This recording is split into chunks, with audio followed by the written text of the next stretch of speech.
I never knew my mother could be so easily forgotten. It took them less than a year. The morning I understood what they had done, I was standing in the morning room of Thornfield House, holding a silver tray of correspondence. Rain fell against the window in sheets, blurring the gardens beyond into watercolor smudges of green and gray. The fire had burned low, and the room held that particular chill that comes not from temperature, but from emptiness.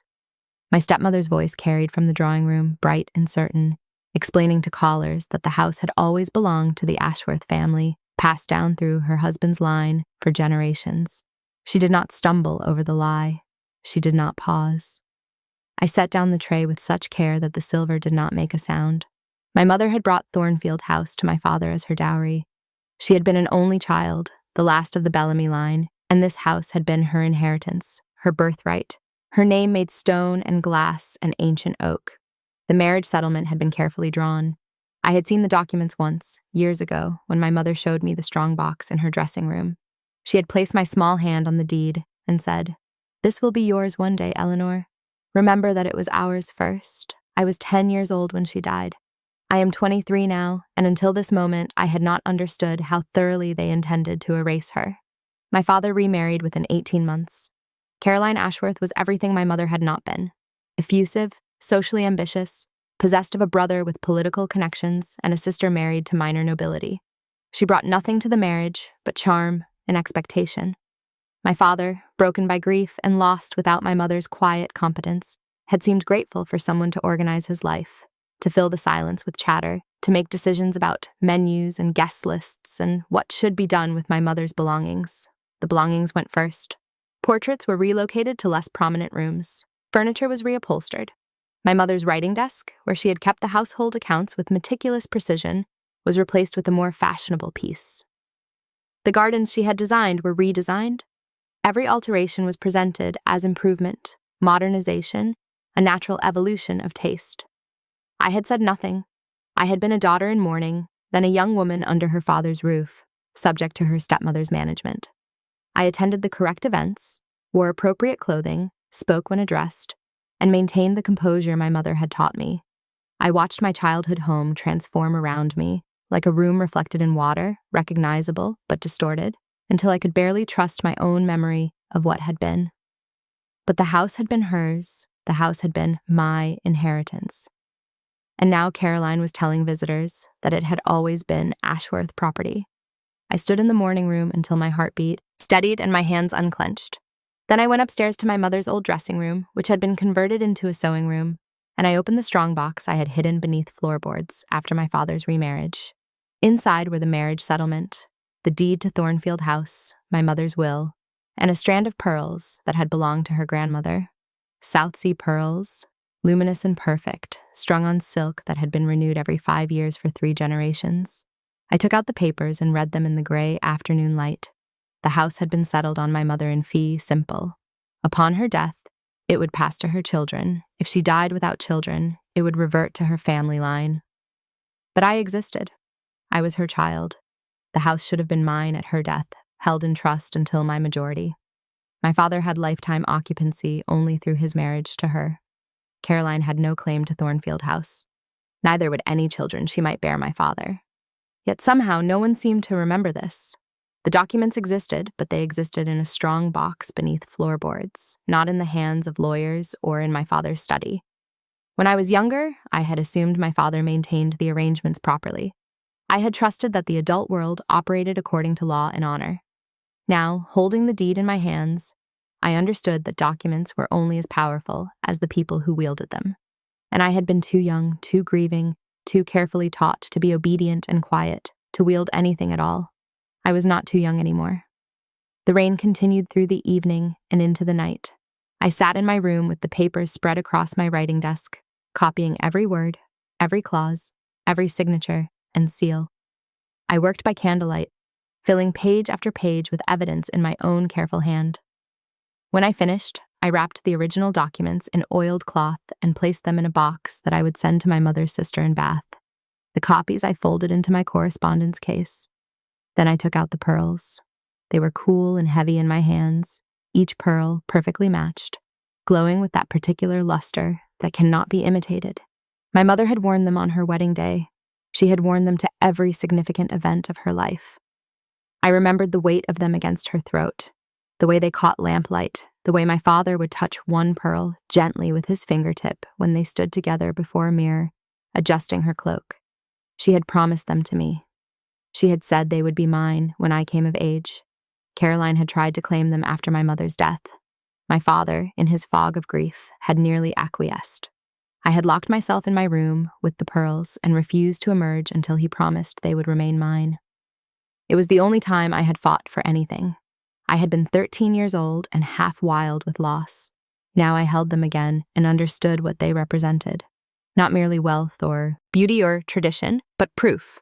Proof of lineage, proof of inheritance, proof that I was my mother's daughter and that my mother had been someone who mattered, someone who could not simply be written out of history by a second wife's ambition. I fastened them around my neck and looked at myself in the mirror. The woman who looked back was no longer a grieving child or a compliant stepdaughter. She was someone who had finally learned to read the documents hidden beneath floorboards, someone who understood that silence was not virtue but surrender, someone who wore her mother's pearls like armor. The Ashworths were hosting a ball in 6 weeks, the season's final grand entertainment designed to showcase Caroline's social triumph. Every family of consequence would attend. The invitations had already been sent, engraved with the Ashworth name and crest, issued from Thornfield House, as though it had always belonged to them. I would attend that ball wearing my mother's pearls, and before the evening ended, every guest would know exactly who had built Thornfield House, whose dowry had purchased every painting and carpet, and whose daughter would inherit it all. But first, I needed allies. My mother's sister, Aunt Georgiana, lived in Bath with her husband, a respected barrister. I had visited them rarely since my mother's death. Caroline discouraged it, claiming the journey was taxing, the household too busy to spare me. Now I wrote to them with absolute honesty, enclosing copies of every document. I explained what had transpired, what Caroline had claimed, and what I intended to prove. I asked for legal guidance and moral support. I mailed the letter myself, walking to the posting office in village rain that soaked through my cloak and gloves. The reply came within a fortnight. Aunt Georgiana's handwriting was like my mother's, slanting and elegant. She was appalled. She was furious.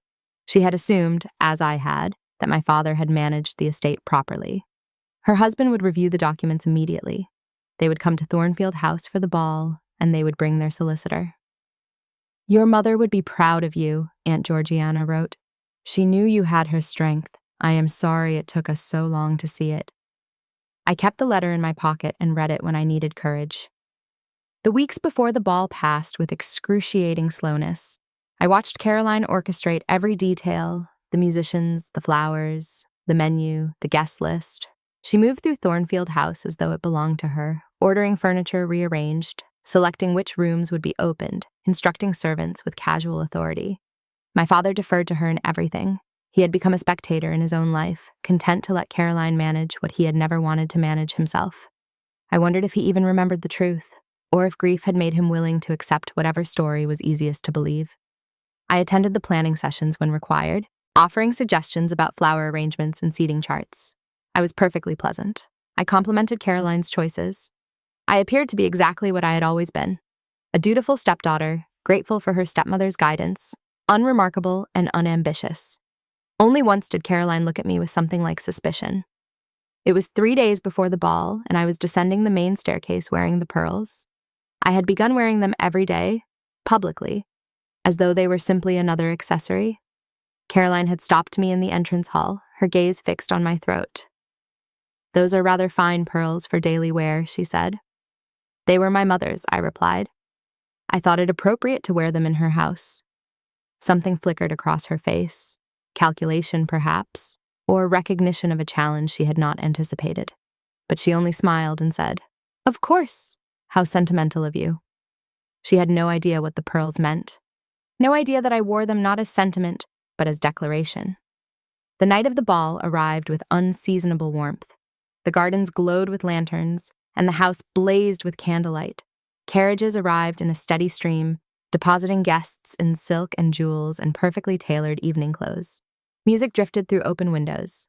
The air smelled of roses and champagne and expensive perfume. I dressed carefully. My gown was white silk, simple and elegant, cut in the classical style my mother had preferred. No excessive ornamentation, no trendy flourishes, just clean lines and perfect fit. And at my throat, the pearls, lustrous and undeniable. I came downstairs just as the receiving line formed. Caroline stood with my father in the entrance hall, greeting guests with practiced warmth. She wore sapphires tonight, brilliant and cold. When she saw me, her smile froze for just a moment. Then she recovered, turning to welcome the next arrival. I took my place beside her, as was proper for the daughter of the house. The evening unfolded with all the orchestrated perfection Caroline had planned. The ballroom filled with dancers. Champagne flowed. The orchestra played beautifully. Conversation hummed with gossip and laughter. I danced when asked, conversed when addressed, and waited. Aunt Georgiana and Uncle Thomas arrived at 9:30. They were announced formally, and I watched Caroline's expression when she heard the names. She knew who they were. My mother's family, rarely seen at Thornfield since her death. She had not expected them. I crossed the ballroom to greet them. Aunt Georgiana embraced me, her hands closing briefly over mine in silent communication. Uncle Thomas, tall and distinguished in evening dress, nodded with grave courtesy. Behind them stood a third figure, Mr. Pemberton, their solicitor, carrying a leather document case. Eleanor, Aunt Georgiana said, her voice carrying clearly across the nearest conversations. You look so much like Catherine tonight. Those pearls, Remember when your grandfather gave them to your mother on her 21st birthday? Several heads turned. Pearls were always notable, but these were exceptional. And now Aunt Georgiana had identified them, had claimed them publicly as part of my mother's legacy. Thank you, Aunt, I said. I thought Mother would want them worn in her home. The words were deliberate. Her home, not the Ashworth home, not simply Thornfield House. More heads turned now. Caroline was making her way across the room, my father trailing behind her, both wearing expressions of polite confusion. Georgiana, my father said. What a surprise. We did not know you were in the area. We would not miss this evening, Aunt Georgiana replied. After all, it has been so long since Thornfield House has hosted a proper ball. Catherine would have been delighted to see it. The mention of my mother's name created a small ripple of silence among the nearest guests. In the years since Caroline's arrival, my mother's name had been carefully excised from conversation. Her memory had been relegated to the past, something acknowledged but not discussed. Hearing it now, spoken with affection and authority, was like throwing open a window in a closed room. Caroline recovered quickly. Of course we remember Catherine. She had excellent taste. We have tried to honor her memory while updating the house for modern entertaining. How kind, Aunt Georgiana said. Though I notice you have made many changes to the house Catherine brought to the family. The gardens especially.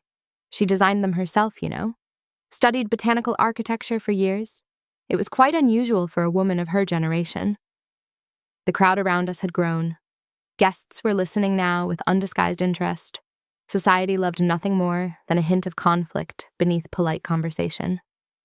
The gardens needed modernization, Caroline said, her voice tight. Perhaps, Aunt Georgiana agreed. Though one might argue that a house's history should be preserved by those who inherit it, not altered by those who merely occupy it.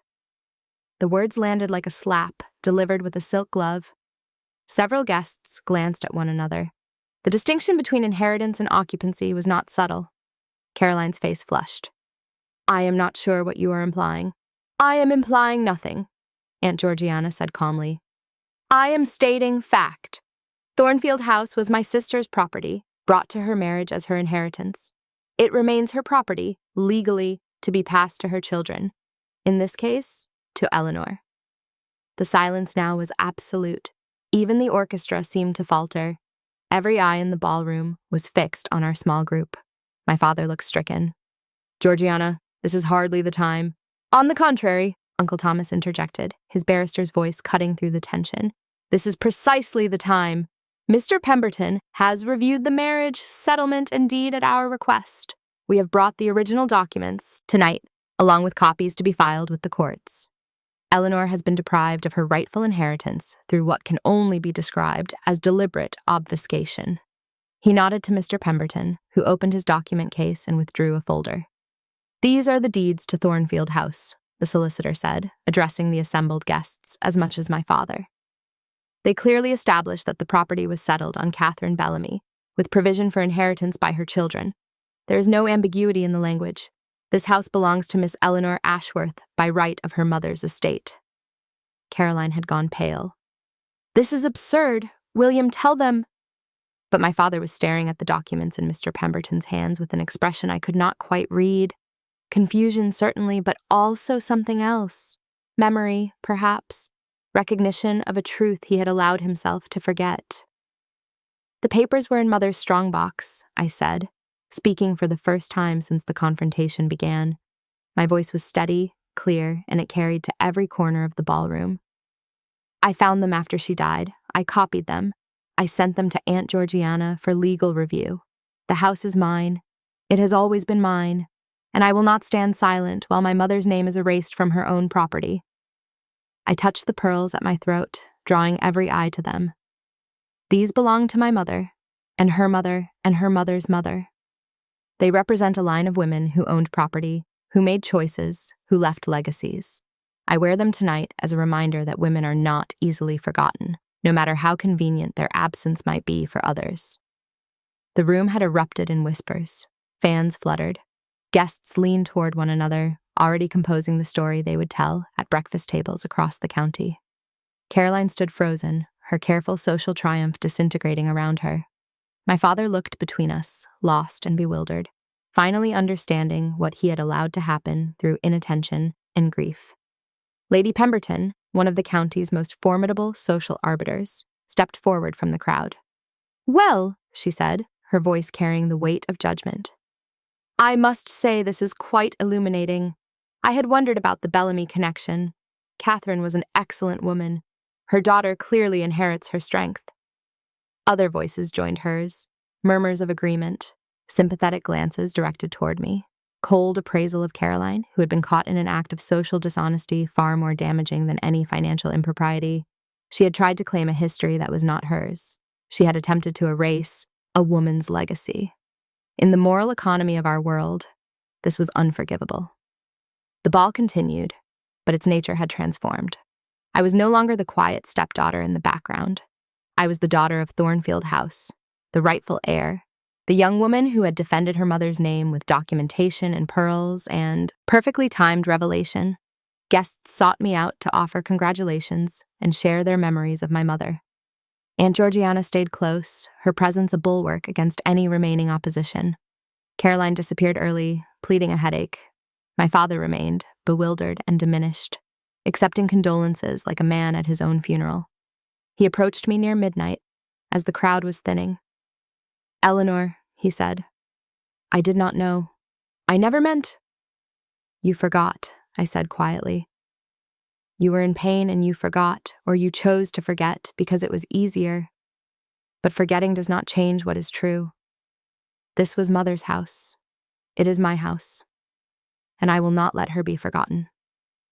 He nodded slowly, and I saw tears in his eyes, whether they were for my mother or for himself, or for the daughter he had failed to protect. I could not say. Perhaps all three.